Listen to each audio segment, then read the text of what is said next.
Hey, what's going on guys? Cygnus here, and today we're going to be taking a look at the 9.1.5 changes. And the only reason I waited until the day after to make and to post this video is because, well, sometimes the things on the PTR ain't always what they should be. So I waited until this stuff went actually live to make a video about it. But anyway, we're going to run through some of the changes that affect us level 20 Twinks. First things first, steady talisites are now nerfed. They now only give one stamina and 1 armor, maybe 2 armor in BGs, but it doesn't matter, it's irrelevant because the gem is now irrelevant. That's a steady talisite in my Helmet of the Constructor. It has 1 armor and 1 stamina. Like I said, it might give 2 armor in BGs, but it doesn't fucking matter anymore. Drustvar and Nazmir are now level 20 zones. That was not in the patch notes either, and this one is a double-edged sword because now we can get stuff from the rares in these zones. For example, the Soul Pillar Lantern Offhand from Emily Mayville. This is basically an offhand that has a chance to proc a socket with the same secondaries as an Aurora weapon. But the downside to this means that free-to-play accounts are no longer able to acquire green socket eye level 28 items. The current 28s are grandfathered, so congrats to all you hardworking grinders out there that got to it before everybody else. You can still grind eye level 28s on vets in Legion. Nothing has changed for us. So there's new character customization, which is cool if you're making a new character. Now the dungeon quests for unlocking Kultiran humans, Mechanomes, Dark Iron Dwarves is no longer required. After you accept the dungeon quest, speak to the NPC again to skip the quest. That's pretty cool. Art, they added weather effects in Stormwind and Orgrimmar. Cool. I thought that already happened already. Alright, first up is Death Knights. Death Coil damage was increased by 30% in PvP combat, which is pretty cool. Frost Strike damage was also increased by 30%, and so was Virulent Plague. That is a dot that's triggered off of another spell. Find it. It's called Outbreak. 30% buff for DKs, that's pretty cool. Next up is Druids. The only thing that Druids really got was a feral buff to Strength of the Wild for the PvP talent. It now increases Regrowth's initial heal critical chance on allies by 30%. Was 100%, never mind, that is a small nerf. Here's our favorite part of the patch notes, the Hunter changes. Bestial Wrath increases damage dealt by 20% in PvP combat from 25. That's actually a small nerf. Marksmanship got an Arcane Shot buff, up 10%.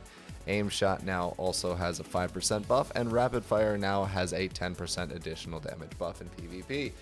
Fucking awesome. Thanks, guys. Could you bring back spell ranks, please?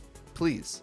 A level 20 should not have this shit right now, and it is so unbalanced, it's not funny. But I digress. We'll move forward. I don't think mages got anything. Mistweaver fixed an issue where Expel Harm would heal the caster twice when used while channeling Soothing Mist on themselves. And then fixed an issue where Expel Harm would apply Mastery Gust of Mists twice when casting Soothing Mist. That is a shadow nerf, but I don't know if it's going to be noticeable because I don't know if Expel Harm, the heal from Expel Harm, is that relevant. But if it is, small Mistweaver nerf there. Paladin, they fixed an issue where Bestow Faith would reset a melee swing timer when cast. So Priest got a nice holy buff. Healing, that's kind of stupid to say, is increased by 30%, so that got a nice 15% buff. Flash Heal is also increased by 30%, which is another 15% buff. And Renew Healing is also increased by 15%. They could have just said, I mean, I'm glad that they referenced this, but why didn't they reference the previous scaling for Renew in PvP, but they did for these two? Seems weird. Nothing for rogues. Shamans got a little fix, I guess. So the Lightning Shield effect from Unleash Shield, the PvP talent, will now knock enemies back 33% further, which is neat, cool. I mean, you can just fucking yeet somebody off of an edge or something now. Warlocks didn't get anything. Oh, Rapid Contagion is now 20 seconds, which is up from 15.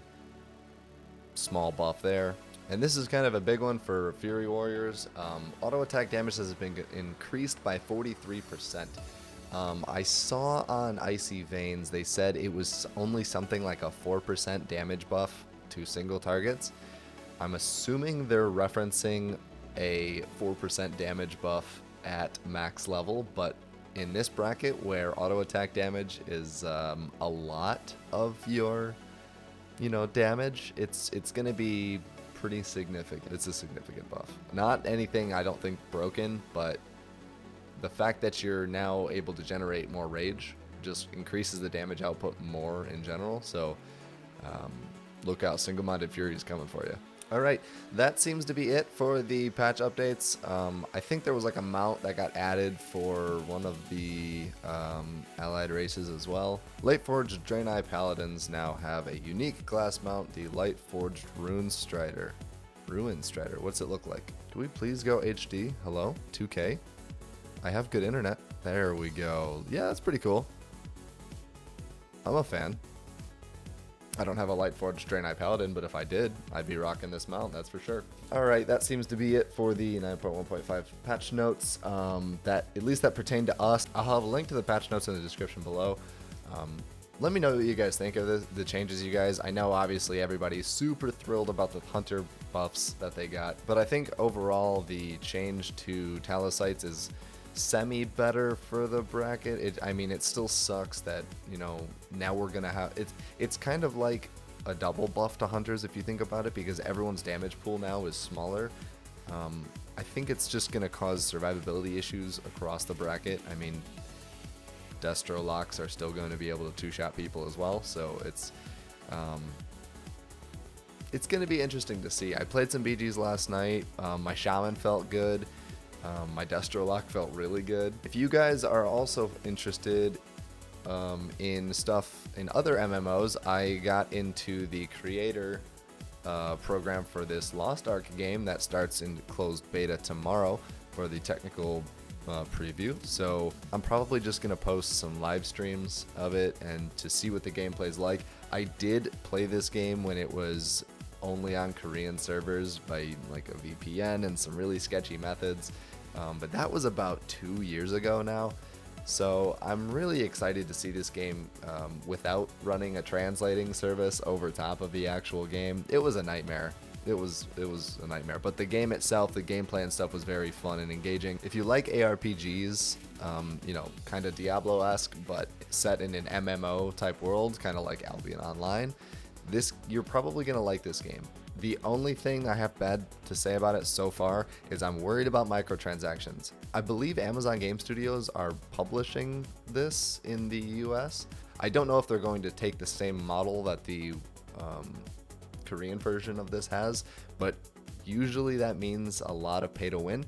But the only way we're gonna find out is by opening this technical beta up and opening up the cash shop, right? So that's all I've got for this video today, guys. Thank you for hanging out. Be sure to like, subscribe, and we will see you next time. Peace.